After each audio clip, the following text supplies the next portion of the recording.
सभी दोस्तों को एक बार फिर से स्वागत है आपके अपने YouTube चैनल मिस्टर एस के काला व्लॉग में। तो दोस्तों आज का हमारा व्लॉग रहने वाला है ब्यावर से 30 या 35 किलोमीटर की दूरी पर NH 8 पर बसा एक गांव बागलिया गांव है। यहाँ पर एक टोल टैक्स बना हुआ है। टोल टैक्स से 500 मीटर पहले ही लेफ्ट साइड में एक रास्ता जाता है। ये रास्ता एक द्वार में से होता हुआ बागले नामक गांव में से होता हुआ जाता है। और जैसे ही बागले गांव से आप आगे क्रॉस करोगे तो एक बोर्ड दिखाई देगा आपको, जिस पर लिखा हुआ है अकलपुरी जी की धूनी का रास्ता। तो जैसे इस बोर्ड से आप लेफ़्ट साइड में टर्न लेते हैं तो कुछ घर आते हैं और इन घरों को जैसे आप क्रॉस करते हैं तो आपको धीरे धीरे एक घना जंगल दिखाई देने लग जाता है। यहाँ पर ऊंचे ऊंचे पहाड़, घना जंगल और विभिन्न प्रकार के पक्षी आपको दिखाई देते हैं।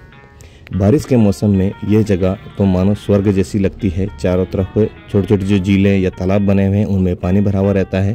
अभी हम गर्मी के मौसम में आए हुए हैं तो इसलिए थोड़ा सा ये जंगल नीरस दिखाई दे रहा है, परंतु जैसे ही बारिश का मौसम या सावन का मौसम आता है तो यही जंगल एक तरह से जीवित हो उड़ता है।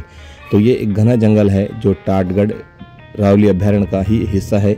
यहाँ पर विभिन्न प्रकार के पक्षी, जीव जंतु पाए जाते हैं। यहाँ के पुजारियों के द्वारा बताया गया है कि यहाँ पर अनेक बार पैंथर को भी देखा गया है, या यूँ कह सकते हैं कि यहाँ पर पैंथर भी विचरण करते हैं।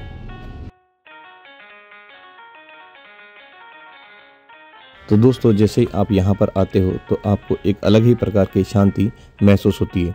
यहाँ पर रहने वाले अकलपुरी जी महाराज, जिन्होंने यहाँ पर जीवित समाधि ली है, उन्हीं की पवित्र धूनी यहाँ पर स्थित है। और एक गुफा भी स्थित है। कहा जाता है कि ये गुफा भी जो है पुष्कर वगैरह निकलती है। जैसा कि हमने आपको बहुत सारी ऐसी पुरानी धूनियों के या मंदिरों के दर्शन करवाए हैं जो अरावली में स्थित है, तो उनमें कहीं ना कहीं कोई ना कोई गुफा होती है और वो सारी गुफाएं जो हैं पुष्कर जरूर जाती है। ऐसा वहाँ के जो रहने वाले जो लोग हैं वो हमें बताते हैं। तो जैसे हम मंदिर में प्रवेश करते हैं तो सामने एक छोटा सा कुआं दिखाई देता है। इस कुएं में हमेशा जल भरा हुआ रहता है। यहाँ जो महाराज रहते हैं उन्होंने ये बताया है कि चाहे कितना भी अकाल यहाँ पर क्यों ना पड़ जाए, इस छोटी सी कुएं का पानी कभी नहीं सूखता है। और एक सामने एक छोटी सी गुफा भी और बनी हुई है। तो जैसे ही हम यहाँ पर प्रवेश करते हैं मंदिर में तो सामने ही अकलपुरी जी का हमें पवित्र धूनी या धूणा दिखाई देता है। और इस धूणे के पास में ही माँ हिंगलाज का मंदिर है जो एक गुफा में स्थित है। और साथ ही साथ में यहाँ पर अकलपुरी जी के द्वारा ली हुई जीवित समाधि के दर्शन भी आप कर सकते हैं। साथ ही अकलपुरी जी की जो जीवित समाधि है उनके पास में ही अनेक संतों की समाधियाँ बनी हुई है जो यहाँ पर किसी न किसी टाइम में तपस्यारत रहे होंगे। तो दोस्तों ये समाधि इतनी पवित्र है और यहाँ पर ब्यावर ही नहीं, आसपास के व्यक्ति भी यहाँ पर दर्शन करने के लिए आते हैं। तो सावन महीने में तो यहाँ पर भक्तों का रेला लगा हुआ रहता है।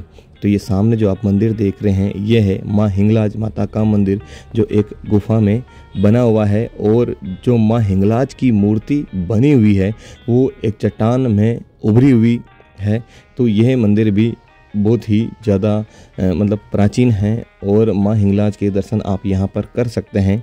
तो ये देखिए, ये माँ हिंगलाज की मूर्ति चट्टान में बनी हुई है और ये पूरी मतलब गुफा जो है ये एक गुफानुमा संरचना बनी हुई है।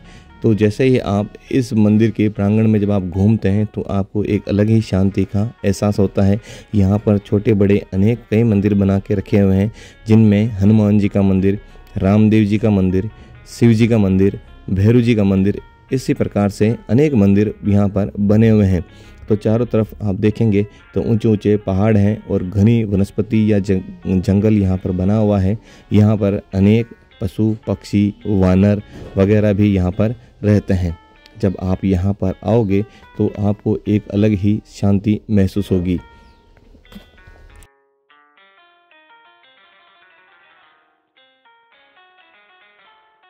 ये जो आप सामने समाधियाँ देख रहे हैं यहाँ पर तपस्यारत संतों की समाधियाँ बनी हुई है।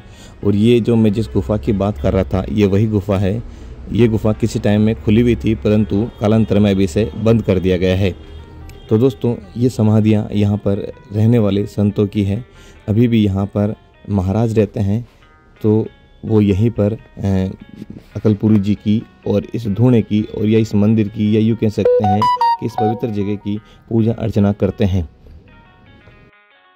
ये मंदिर भोलेनाथ को समर्पित मंदिर है। यहाँ पर एक शिवलिंग स्थापित किया हुआ है, साथ ही शिव परिवार स्थापित किया हुआ है। इस मंदिर की खास बात यह है कि यहाँ पर नंदी जी के साथ साथ में कच्छप को भी अथवा कछुए को भी यहाँ पर स्थापित किया हुआ है। तो ये सामने जो आप मंदिर देख रहे हैं ये है भैरव जी का मंदिर। और इस भैरव जी के मंदिर से जब आप ऊपर से पूरे मंदिर प्रांगण का दृश्य आप देखते हैं तो आपको बहुत ही अच्छा ये मंदिर दिखाई देता है।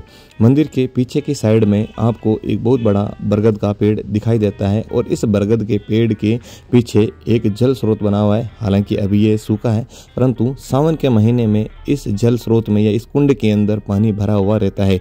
आप जैसे देख ही रहे हैं यहाँ पर अनेक बड़ी बड़ी चट्टानें हैं जिन पर ये मोर घूम रहे हैं। यहाँ पर अनेक पक्षी भी पाए जाते हैं। इसी प्रकार से यहाँ पर छोटे बड़े और भी अनेक मंदिर बने हुए हैं। ये जो सामने आप मंदिर देख रहे हैं ये रामदेव जी को समर्पित मंदिर है।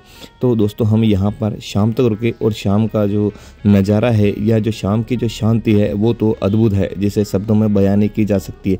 तो दोस्तों आपको ये व्लॉग कैसा लगा होगा, आशा करता हूँ आपको ये व्लॉग पसंद आया होगा। तो मिलते हैं अगले व्लॉग में, तब तक के लिए हर हर महादेव।